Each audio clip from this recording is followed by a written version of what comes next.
नमस्कार दोस्तों, आज पढ़ने वाले हैं 9th क्लास का एक चैप्टर जो बताता है हमें अब्दुल कलाम के बारे में। अब्दुल कलाम को दोस्तों कौन नहीं जानता, सब लोग जानते हैं। अब्दुल कलाम भारत के एक बहुत ही महान वैज्ञानिक, महान राष्ट्रपति, महान शिक्षक, जितने भी शब्द उनके लिए बोले जाए वो बहुत कम है।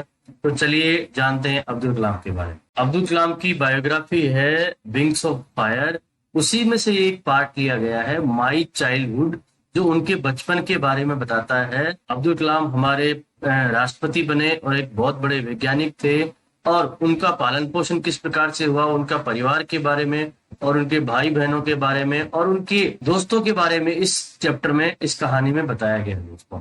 और उनको किस किस व्यक्ति ने किस तरह से प्रभावित किया वो सारा इसमें बताया गया है, जिसका नाम है माई चाइल्डहुड। दोस्तों, हम सब लोग जानते हैं अब्दुल कलाम जो है वो बहुत बड़े वैज्ञानिक थे और हमारे भारत के 14th वो प्रेसिडेंट भी बने, राष्ट्रपति बने।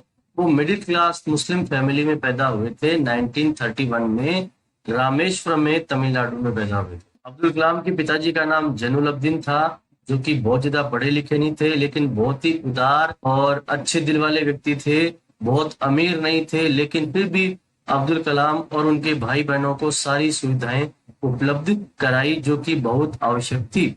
अब्दुल कलाम ने उनके पिताजी से ईमानदारी और अनुशासन सीखा, और साथ ही साथ उनके माताजी से दयालुता और अच्छाई की भावनाओं को सीखा। जब सेकेंड वर्ल्ड वार शुरू हुआ तब अचानक इमली के बीजों की डिमांड मार्केट में बढ़ गई। तब अब्दुल कलाम 8 साल के थे। वो इमली के बीज इकट्ठा किया करते थे और उनको दुकानदार के पास जाके बेचते थे।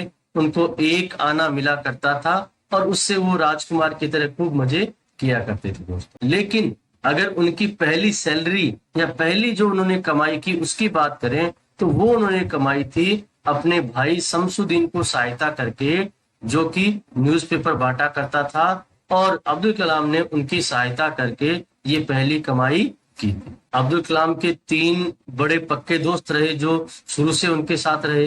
एक का नाम है रामानंद शास्त्री, दूसरे का नाम है अरविंदन और तीसरा का नाम है शिवा प्रकाशन। ये तीनों ही बहुत ही ऑर्थोडॉक्स हिंदू ब्राह्मण फैमिली से।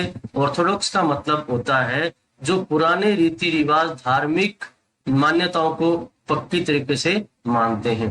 रामानंद शास्त्री जो थे वो पाक्षी लक्ष्मण शास्त्री के पुत्र थे, जो रामेश्वरम मंदिर के बड़े पुजारी थे, और ये भी उनका जो मित्र था वो आगे जाके इस मंदिर का पुजारी बना। अरविंदन जो थे वो बिजनेस में चले गए। वो किस प्रकार का बिजनेस करते थे? वो धार्मिक तीर्थ यात्रियों के लिए ट्रांसपोर्ट की व्यवस्था करते थे। और शिवा प्रकाशन जो उनके दोस्त थे वो सदर्न रेलवेज में एक कॉन्ट्रैक्टर बन गए, जो कि खाना सप्लाई किया। वार्षिक सीता रामा कल्याणम शर्मनी, इसका मतलब होता है सीता और राम की जो शादी होती थी उस समारोह के अंदर कलाम का जो परिवार जो था उनकी ये ड्यूटी थी कि वो विशेष नाव की व्यवस्था करते थे और भगवान की मूर्ति को वहां से लेके जाया करते थे, और वहां लेके जाया करते थे जहां पे ये शादी होनी थी। तो वहां पे ले जाने की ड्यूटी उनके परिवार की हमेशा ही लगी रहती थी। एक बार की बात है, अब्दुल कलाम जब 5th क्लास में थे तो उनके यहाँ एक नई टीचर आए और अब्दुल कलाम अपने मित्रों के साथ में आगे बैठे थे। जैसा कि आप देख पा रहे हो, अब्दुल कलाम ने टोपी पहन रखी थी और बाकी सारे दोस्त चोटी वाले धार्मिक हिंदू ब्राह्मण थे। तो इस टीचर को ये सब चीजें हजम नहीं हुई कि हिंदू और मुस्लिम ये एक साथ में कैसे बैठे हैं। सामाजिक परंपरा के अनुसार उस व्यक्ति ने क्या किया, उस टीचर ने क्या किया, अब्दुल कलाम को कहा कि आप पीछे चले जाओ। अब्दुल कलाम को और उसके साथी रामानंद शास्त्री को ये बातें बिल्कुल अच्छी नहीं लगी। दोनों रोने लगे और रामानंद शास्त्री का चेहरा अंत समय तक उनकी आंखों में बना रहा। वो बात उनको अपने मृत्यु तक भी ये याद रही, किस प्रकार उनका दोस्त उनके लिए दुखी हुआ था। बाद में जब स्कूल खत्म हुई, दोनों बच्चे अपने अपने घर पे गए, अपने अपने पिताजी के साथ में ये बातें बताई। तो रामानंद शास्त्री के जो पिताजी थे उन्होंने उस टीचर को बुलाया और कहा कि अपनी गलती सुधारो, या तो बच्चों से माफी मांगो या स्कूल छोड़ के चले जाओ। और उनके इस व्यवहार से ना केवल उस टीचर के व्यवहार में बदलाव आया, पर उनका जीवन ही पूरी तरह बदल गया। इस छोटी सी रामेश्वरम जो सोसाइटी थी उसमें समाज के जो लोग हैं विभिन्न विभिन्न ग्रुप में समूह में बटे हुए थे। एक बार उनके साइंस टीचर जो थे शिवा सुब्रमण्य अय्यर जो थे, उन्होंने उनको खाने पे बुलाया। अब जब वो खाने पे गए तो उस साइंस टीचर जो विज्ञान के जो टीचर थे, उनकी पत्नी ने उनको खाना देने से मना कर दिया कि ये मेरा जो किचन है ये पवित्र है, मैं एक मुस्लिम लड़की को खाना नहीं खिलाऊंगा। इस बात पे टीचर नाराज हुए, परंतु पत्नी को कुछ नहीं कहा और चुपचाप अब्दुल कलाम को बैठ के खाना खिला दिया।